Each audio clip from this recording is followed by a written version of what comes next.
Delhi MCD election में भी मोदी की लहर जबरदस्त चली, लेकिन इस इलेक्शन में दो लोग ऐसे थे जिन्होंने अपने तौर पर खासी मेहनत में, मनोज तिवारी जो दिल्ली प्रदेश बीजेपी के अध्यक्ष थे और साथ में उनके आ गए रवि किशन जी जो हमारे साथ मौजूद है। एमसीडी इलेक्शन में मिली बड़ी सफलता के बाद रवि किशन जी इतनी बड़ी सफलता एमसीडी में मिली, यूपी के बाद जो है आप दिल्ली में प्रचार करने आए। हम लोगों ने देखा कि किस तरह आपने 6-7 दिनों में 120 से ज्यादा सभाएं और रोड शो की। तो ये पूरी जो सफलता मिली है इसके बारे में क्या कहना है? ये सफलता मोदी जी के कार्य को मिली है, उनकी पॉलिसी को, उनकी नीतियों को मिली है, उन पर जो देश का विश्वास है उसको मिली है। हम और मनोज तिवारी जी, और डेफिनेटली मनोज बाबू ने बहुत मेहनत की, उनका नेतृत्व बहुत अच्छा रहा। अमित शाह जी की प्लानिंग बहुत अच्छी थी, एक रणनीति जो चुनाव की बनाते हैं वो बहुत अद्भुत बनाते हैं।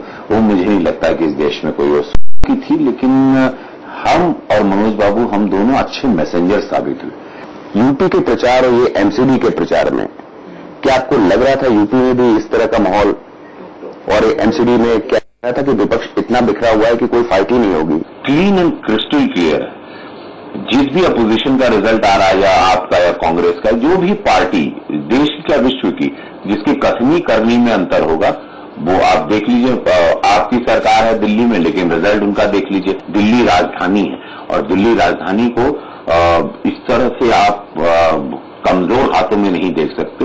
वो एमसीडी का रिजल्ट है, यही रिजल्ट आप देखिएगा विधानसभा का जब चुनाव होगा, आप देखिएगा भारतीय जनता पार्टी एक वन साइडेड स्ट्रांग विक्ट्री करेगी। क्या लोग कहते हैं सर कि लकी मैस्कॉट है? और मोदी जी ने स्वयं आशीर्वाद दिया है, जो जिनकी दीवानगी में मैं हूं, मैं उनको प्रेम करता हूं। उन्होंने स्वयं हमको कहा, उन्होंने पीठ ठोकी, आशीर्वाद दिया।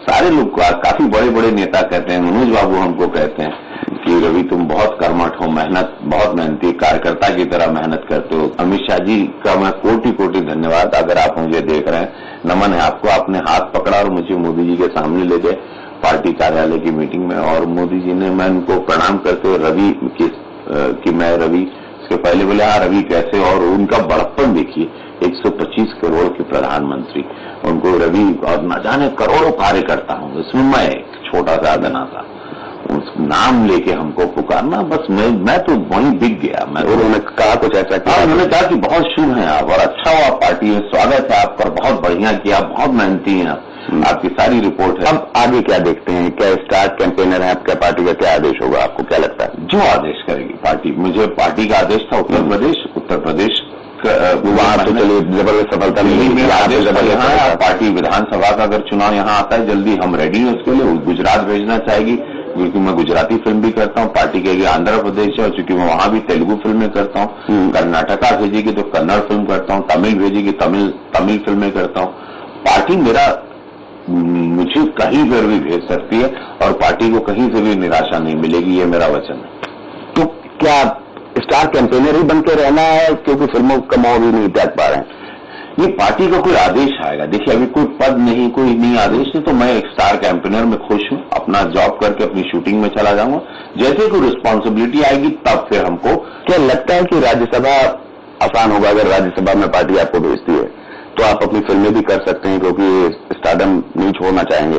ये वचन है पार्टी का और आला कमान का कि कहीं पे भी मैं निराश नहीं करूंगा, कहीं दाग नहीं लगने दूंगा, कहीं कलंक नहीं लगने दूंगा, क्योंकि वो मेरी सोच ही नहीं, मैं उस व्यक्तित्व का इंसान हूं। मैं ईमानदारी में बिलीव करता हूं, रिजल्ट ओरिएंटेड आदमी हूं और मैं बड़ी मेहनत करता हूं और दिमाग, बुद्धि, दिल, आत्मा, शरीर झोंक देता हूं। पार्टी जहां मुझे चाहेगी मैं उसके लिए आई एम रेडी। मैं डिमांडिंग कभी नहीं हूं और न मैं डिमांड करूंगा। आप कह रहे हैं आप डिमांड कभी नहीं करेंगे, पर आपको लगता नहीं कि दिल्ली एमसीडी चुनाव में जो है आपने इतने कम दिनों में इतनी ज्यादा रोड शो, इतनी सभाएं की, तो आपका योगी जी और मोदी जी की जो बात आपने की उनका वेव है नो डाउट, पर आपका भी उतना ही बड़ा योगदान रहा, तो कुछ मिलना चाहिए क्योंकि कोई मुख्यमंत्री नहीं आया, कोई बड़ा आपसे बड़ा कोई फिल्म स्टार भी नहीं आया प्रचार करने की, तो कुछ ऐसा मिलना चाहिए क्योंकि दिल्ली में अब आपके लिए ऐसी कोई जगह नहीं है क्योंकि यहाँ मनोज तिवारी जी ऑलरेडी स्थापित हैं। पार्टी डेफिनेटली कुछ सोचेगी हमारे लिए क्योंकि पार्टी लेकिन क्या सोचेगी ये नहीं मालूम, हम स्वयं से नहीं मांग पाएंगे और हम मांगेंगे नहीं। पार्टी जो हमको आदेश करे, इस वक्त भी इतनी इज्जत दी हमको कि एक स्टार कैंपेनर दिल्ली में या उत्तर प्रदेश में बना के हमको बहुत बल दिया पार्टी ने। जो आदेश होगा मैं एक सोल्जर की तरह रेडी। पार्टी बोलेगी हिमालय पे जाके लड़ जाओ दुश्मनों से, मैं वो भी कर जाऊंगा। बोलेगी कि अगर ये आपको कार्य दिया जा रहा है सेवा करिए, ये जिम्मेदारी आपकी, वो भी मैं निभा लूंगा। अमूमन होता ये है, जो फिल्म इंडस्ट्री से आते हैं लोग, वो अब फिल्म इंडस्ट्री भी नहीं छोड़ पाते हैं, तो उनके लिए राज्यसभा सबसे आसान वो होता है कि राज्यसभा में किसी तरह पहुंच जाएं, तो सांसद भी बन जाते हैं, एक स्टेटस वो मिल जाता है और अपना फिल्म का काम भी चलता रहता है। तो कुछ अगर वैसी स्थिति आई, कुछ वैसा ऑफर मिला, तो क्या आप उसके लिए तुरंत तैयार हो जाएंगे? हर आदमी चाहता है, अगर मैं कहूं कि नहीं, हर व्यक्ति चाहता है कि वो अपने उसकी पोजीशनिंग हो, क्योंकि हमसे भी लोग पूछते हैं, फैंस भी पूछते हैं, भोजपुरिया समाज पूछता है, परिवार पूछता है, दुनिया डाले कि भाई अब आप कहाँ हो, आप कहाँ खड़े हो, आप क्या कर रहे हो। तो वो मुझे नहीं पता, लेकिन मुझे लग रहा है कि ये पार्टी कभी निराश नहीं करती। मैं इस पार्टी में मनोज बाबू को देखो, इतनी बड़ी पोस्ट को रख दिया। मनोज बाबू अभी स्ट्रांग चेहरा हो गए मुख्यमंत्री का, और ये जीत के बाद वो बहुत ही बड़े नेता बन गए दिल्ली के।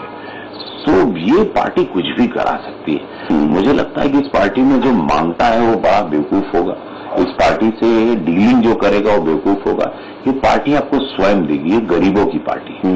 और मोदी जी को सब पता है कौन क्या कर रहा है, अमित शाह जी को सब पता है, संगठन को सब पता है, उनको पता है किसको कब क्या देना है, कब किसकी क्या पोजीशनिंग करनी, किसको क्या चेयर देना है। ये पार्टी से कुछ छिपा नहीं है। अगर मैं आज आपसे बात भी कर रहा हूँ, ये पार्टी पहले सोच चुकी होगी, या टेलीविजन अभी देख रहे हैं, इसके पहले पार्टी की मंथन चल रहा होगा। यू नेवर नो ये पार्टी कब आपको क्या तोहफा देगी, आपको कितना बड़ा बना देगी, यू नेवर। ये है भारतीय जनता पार्टी। पर अगर बात इसकी आए कि आपको एक तो बैकडोर एंट्री हो सकती है सांसद अगर बनने की, राज्यसभा चले गए, दूसरा यह है कि लोकसभा चुनाव लड़ा जाए, तो अंदर से क्या फील होता है कि क्या मतलब, क्योंकि आपके डायलॉग्स इस तरह के थे, तो क्या लगता है कि आज जूझ के, और आपका जिस तरह से आप बताते हैं बैकग्राउंड रहा, गरीब घर से आए, कितना स्ट्रगल किया, लड़के चुनाव जीत के, उस तरह से आप संसद पहुंचना चाहेंगे कि राज्यसभा का अगर कुछ ऑफर मिला तो उसमें? पार्टी क्या सोच रही है मुझे पता नहीं। आई am ready, but I am ready for everything. मैं परिपक्व हूं अब, मैं अपनी ईमानदारी के लिए नहीं, पर अंदर से आपको लगता है ना, क्योंकि आप हर बार कहते हैं कि मैं जिस पर बात है वहां हमेशा लड़के चीजों को और लोगों के बीच जाके चुनाव, अगर हमको लड़के पार्टी आदेश करेगी चुनाव लड़िए, तो हम चुनाव लड़ने के लिए ना नहीं बोलेंगे। I am game for everything, I am game. पर दोनों में से कौन सा ऑप्शन बेटर लगेगा, राज्यसभा वाला या लोकसभा वाला? ये मैंने अभी नहीं सोचा, मैं सच कहूं मैंने। पर जिस तरह का आपका मिजाज है वो देखकर तो ये लगता है कि आप चुनाव बकायदा लड़के जो है अपोनेंट को थ्रेश करके आगे बढ़ना चाहेंगे। हाँ, वॉरियर तो रहा हूं, अगर ऐसा मौका मिला तो यस, व्हाई नॉट, लड़ूंगा जरूर। आदेश मिलेगा तो यस, पार्टी बोलेगी कूद जाओ तो हम कूद जाएंगे, कोई चिंता। उत्तर प्रदेश में आपने प्रचार किया, योगी जी की भी आप बात करते हैं, मुख्यमंत्री हैं आप, खासकर उनसे भी प्रभावित नजर आते हैं। उत्तर प्रदेश में उपचुनाव होने हैं, आपको पता है, योगी जी की लोकसभा सीट खाली हो रही है, डिप्टी सीएम मौर्य जी की भी सीट खाली हो रही है। इन दोनों जगहों में से अगर पार्टी आपसे कहती है कि चुनाव लड़ना है आपको, तो उसके बारे में कभी सोचते हैं आप कि अगर ऐसा कुछ हुआ तो कौन सी सीट आपके लिए ज्यादा मुफीद रहेगी या कौन सी सीट ज्यादा प्रेस्टीज वाली रहेगी?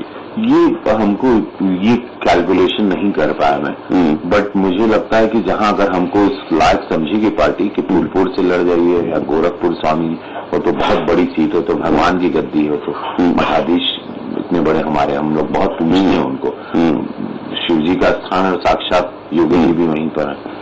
जो आदेश आएगा पार्टी का, मैं I am ready as a soldier.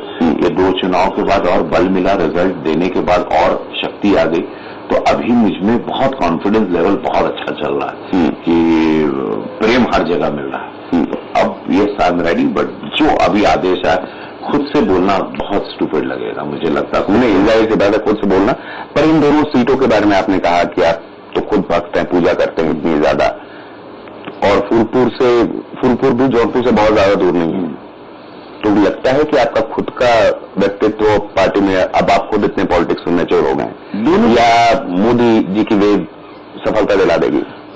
Modi ji ही सफलता दिलाएंगे। लेट मी बी ऑनेस्ट, जब आपका लीडर, जब आप घर का पिता या जो घर का सबसे बड़ा मुखिया आपका करेक्ट होगा, वो एकदम परफेक्ट होगा, देन पूरा घर ऑर्गेनाइज रहेगा। जो बहुत पुरानी कहावत है, बहुत सरलता से बताऊंगा, घर का मुखिया, घर का पिता, जब आपके घर के दादाजी नाना जी, ये आपकी रूह, जब बड़ा पेड़ होता है वो सही रहता है, तो हम सारी पत्तियां उसमें खिलने लगती हैं।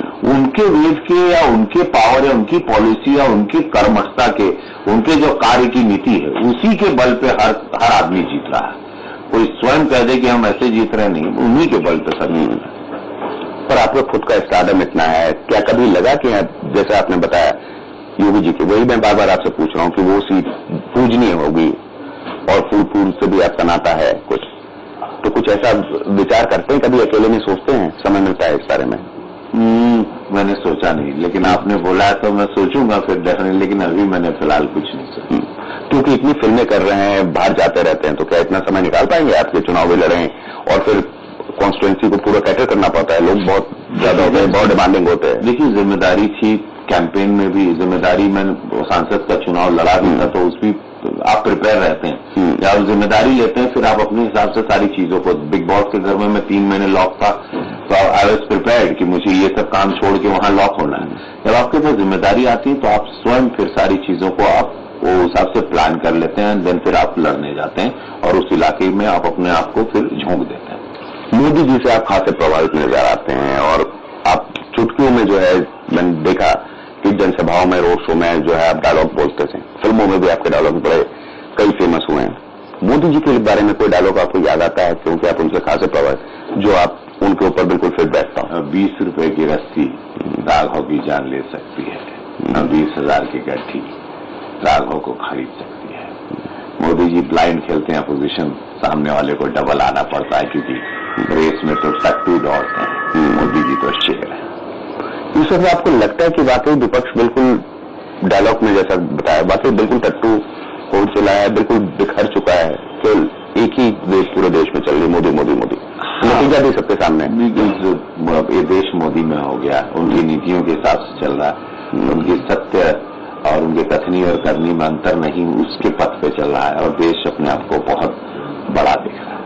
उत्तर प्रदेश से आप आते भी हैं, भोजपुरिया समाज से, पूर्वी उत्तर प्रदेश से, अगर मौका मिला तो शायद चुनाव भी आप लड़े वहां से।